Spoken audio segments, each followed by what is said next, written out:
ซึ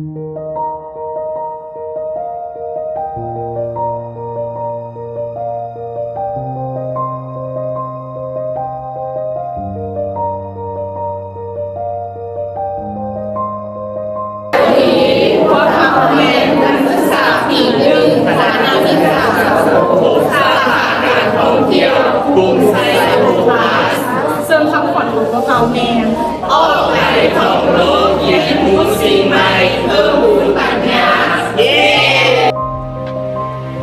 สบายดีอาจารย์แล้วกันหมู่เพื่อนนักเรียนทุกคนข้าพเจ้าซึ่งนางเนียมพระจันทร์อินทวงศาซึ่งมื้อนี้จะมาเฮ็ดบทรายงานเกี่ยวกับบทที่5หัวข้อที่1ความหมายของอารมณ์